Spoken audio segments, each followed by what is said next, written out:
जी नाज़रीन, हिन वक्त असां मौजूद आहियूं लाल शाह बुखारी जे सालाने उर्स ते। हर साल जीअं हिन साल भी लाल शाह जो मेलो वॾे जोश ऐं शरोक सां शुरू थी चुको आहे। हिते माण्हुनि जी वॾे अंग में शिरकत आहे। इन हवाले सां हितों जे मौजूद स्टॉल जिन हया आहिनि उन स्टॉलनि वारनि सां ॻाल्हि ॿोल कंदासीं ऐं हितों जो मौजूद माण्हुनि सां ॻाल्हि ॿोल कंदासीं त हुन इन मेले में लुत्फ़ अंदोज़ कहिड़े नमूने सां मज़ो वठी रहिया आहिनि। असल में असांखे 3 साल मेले खे ऐं तमामु नओं मेलो आहे, तमामु सुठो लॻंदो आहे हिते एरिया जे हिसाब सां। ऐं उन खां बावजूदि हर साल पूरो थर ईंदो आहे ऐं ॿाहिरां 50 माण्हू ईंदा आहिनि, मज़ो वठी वेंदा आहिनि। मेलो माना मोहबत ऐं इंसानियत ऐं उन में हिते नफ़रत कंहिंखे बि न हूंदी आहे। मोहबत सां सुलूक सां हर को हलंदो आहे ऐं चाहत सां। मेलो हर साल भलो थींदो आहे मुंहिंजा भाउ। मेले में मेलो सफ़ा वीआईपी थींदो आहे। मिठाई विठाई तमामु भली खपंदी आहे। इन खां अलावा मौत जा खूह आहिनि, चणिया घर आहिनि, मल पहलवान 50 सरहद जा सभु ईंदा आहिनि मुंहिंजा बाबा। हिते वॾो मेलो आहे। कोडी कोडी वॾी चणिया घर, मौत जा खूह, वॾी वॾी सरगीतियूं, वॾा वॾा मिठाइनि जा दुकान लॻंदा आहिनि। हर साल मेलो भरबो आहे। अॼु मेले जी पहिरीं धमाल आहे, इन जे करे माण्हू थोरा आहिनि। सुभाणे खां पोइ अला मालिक आहे, मेलो भरबो आहे मुंहिंजा बाबा। साईं पखो लॻ लाल शाह बुखारी जो मेलो हर साल लॻंदो आहे। हिन साल बि माशाल्लाह चङे धाम धूम सां लॻो आहे।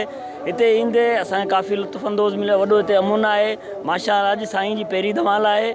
काफ़ी सारी ख़ल्क़ हुई। इन खां अलावा हिते चिड़ियाघर, मौत जो खूह, मिठाई, रांदीकनि जा दुकान, ॿिया 3 स्टॉल लॻल आहिनि। हिते असांखे ईंदे वॾो लुत्फ़ अंदोज़ थिया आहियूं। हिते मल कोडी कोडी वॾा वॾा पहलवान ईंदा आहिनि, पंजाब जा ईंदा आहिनि, ॿियो जेके सिंध जा आहिनि मशहूरु पहलवान उहे ईंदा आहिनि। हिन में असांखे घणो टाइम थी वियो आहे, 6-7 साल थी विया आहिनि मेलो कंदे। मेलो माशाल्लाह ज़बरदस्त आहे। लाल शाह जो मेलो आहे। हिते मल कोडी कोडी सरगिसी वॾियूं ज़बरदस्त आहे माशाल्लाह। माशाल्लाह जेको आहे त अवाम ईंदो आहे त भली रोज़ी थींदी आहे दारो मदार अवाम जे हिसाब सां। अवाम जी मोट जेको आहे सुठी आहे। असांखे अवाम वॾी इज़त कंदी आहे, वॾी जेको आहे चाहींदी आहे। जिते मेलो लॻंदो आहे माशाल्लाह उते ज़बरदस्त ख़ल्क़ ईंदी आहे ऐं वॾो मोहबत सां जेको मेलो थी वेंदो आहे। मौला ख़ुशि रखंदव।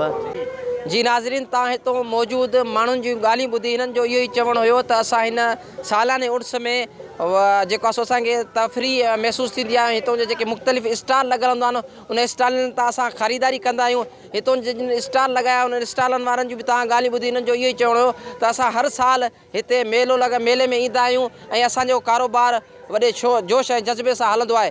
कैमरामैन ज़ुल्फ़कार मुगरी सां गॾु अब्दुल वहीद मेयो, अवामी आवाज़ टीवी न्यूज़ पखो। विज़िट कयो अवामी आवाज़ मीडिया ग्रुप जी वेबसाइट awamiawaz.pk।